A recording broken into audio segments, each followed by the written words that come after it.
Yahobu, Bapak Ibu Pendeta, Sinenge, Majelis dan warga Gereja Amin, ini adalah channel YouTube Sinode Gereja Amin. Karena itu, bagi yang mencintai Gereja Amin, tontonlah, subscribe, like, dan bagikan. Gereja Amin yang tangguh, mandiri, dan peduli. Tuhan Yesus memberkati.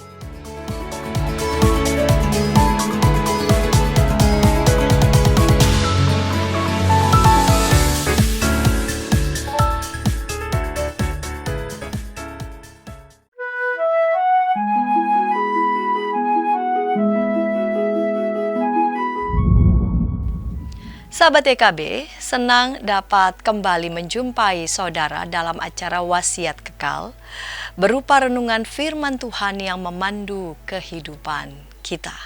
Saya Pendeta Santiani Manurung dari GKI Gria Merpati Mas. Renungan kita pada hari ini, Senin 10 November 2025, ditulis oleh Pendeta Cordelia Gunawan dengan judul Memohon Belas Kasihan Tuhan, yang dilandaskan pada Mazmur 123. Dan nats yang akan menjadi pusat perenungan kita adalah Mazmur 123 ayat 2. Sebelum membaca Alkitab, mari kita berdoa. Tuhan, terima kasih Engkau menganugerahi kami nafas hidup. Ini semua sumbernya dari Tuhan. Dan sebelum kami beraktivitas, kami mau merenungkan firman Tuhan. Bapa kiranya bimbing dan berkati kami. Amin.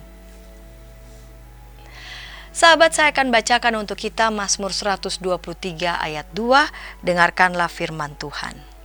Lihat, seperti mata para hamba laki-laki tertuju kepada tangan tuannya, seperti mata hamba perempuan tertuju kepada tangan nyonyanya, demikianlah mata kita tertuju kepada Tuhan Allah kita sampai Ia mengasihani kita.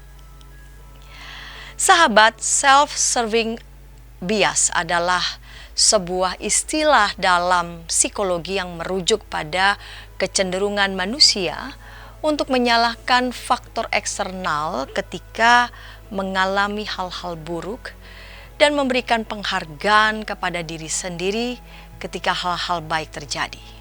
Dengan kata lain, self-serving bias adalah suatu kondisi di mana kita tidak pernah sanggup memeriksa diri dengan benar.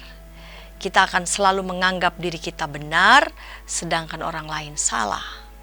Pemazmur mengungkapkan bagaimana seharusnya kita sebagai manusia memandang Tuhan, yaitu seperti seorang hamba yang memandang tuannya dan memohon belas kasihan. Pemazmur mengajak umat untuk menempatkan diri sebagai manusia yang membutuhkan belas kasihan Tuhan. Bagai seorang hamba yang matanya tertuju pada tuannya, demikianlah manusia memandang Tuhan. Dalam hidup, kita cenderung merasa diri benar dan tidak cukup menyadari kebutuhan akan belas kasihan Tuhan. Kita juga cenderung kurang objektif dalam menilai diri sendiri, bahkan tidak jarang kita lalai untuk memeriksa diri. Kita sering datang dengan sikap pongah dan sombong. Sahabat, mari kita belajar untuk datang dengan kerendahan hati, memohon belas kasihan Tuhan.